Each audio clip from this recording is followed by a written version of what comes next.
Actually just got a lot of new information from the source. I just took 2 pages of notes. I just want to read you everything that I just got. Actually, we can kind of go through it.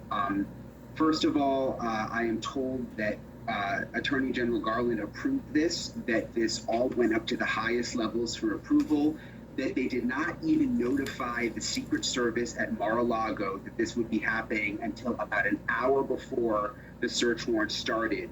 Which was at 9 a.m. this morning. They started at 9 a.m. and this did not end until 6:30 tonight. I am told that while this was happening, 3 different Trump lawyers showed up to Mar-a-Lago trying to figure out what the heck was going on while this was happening all day. They went everywhere there could be documents inside Mar-a-Lago. Looking for documents that the president may have taken from the White House.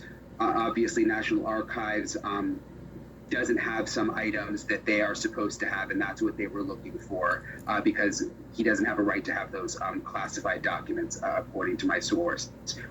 This is interesting, actually. They went in very low key. There was no FBI jackets. There was no emblems on any of the clothing. It's not like what we've seen with other FBI raids where you could tell it's the FBI. They went in low key without the FBI jackets, and there was a lot of staff at Mar-a-Lago today, I am told, and they believe the reason this did not leak out until early this evening is because most of the staff believed that it was the Secret Service that was there because the FBI was not marked on their clothing.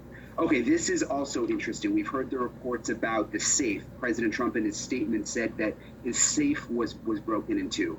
I am told that the safe was in his office, which is above the ballroom. It used to be a bridal suite that was converted into President Trump's office, and that the safe was a typical hotel room safe in the wall. This is not like some kind of elaborate safe.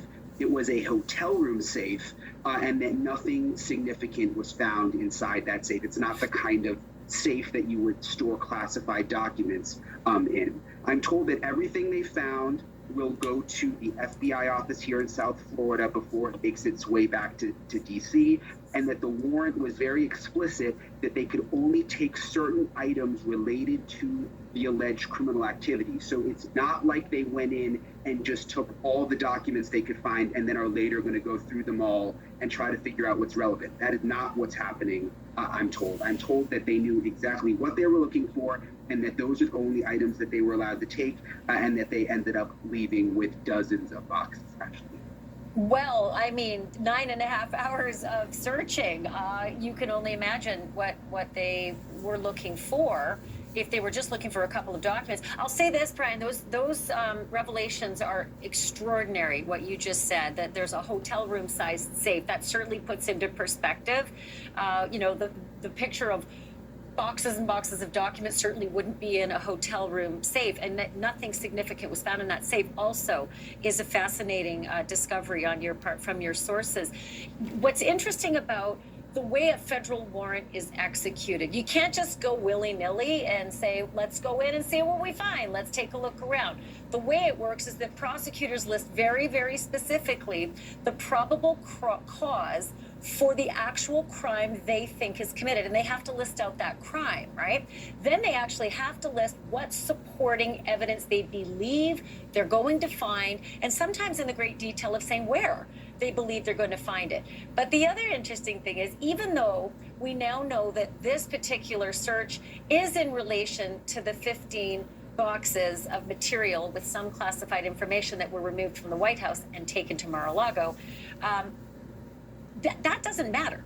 Anything that is found in a search like this, call it a raid, call it a search, whatever you want to do, whatever your political leanings, that can be applied to other investigations as well. And as you know, and everybody watching knows, there's 2 investigations going on right now. The boxes, right?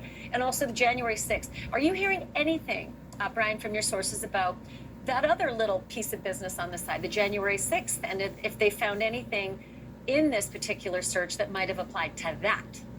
So I am told that all of this has to do with the retention of classified documents. That is the extent of what I was told this search warrant had to do with. But again, I think it's interesting, we initially heard that this sort of just happened in the morning. No, they were there from 9 this morning until 6:30 tonight. All right, Brian Enton doing the job for us tonight. Stay on it. You've got great sources, obviously, and come back to us when you find out more, as this is, obviously a late-breaking, fast-breaking story. I said it off the top, Brian. It's seismic. You do not search the home of a former president of the United States unless every T is crossed 80 times and every I is dotted double that. So, yes, Merrick Garland signing off on it, 100. I mean, there would have been no way that the Justice Department hadn't planned this and executed this with every one of the most important people involved having signed off on it, certainly, especially since the president was not there, the former president was not there at Mar-a-Lago. Excellent work, Brian. Thank you for that. Thank you for watching.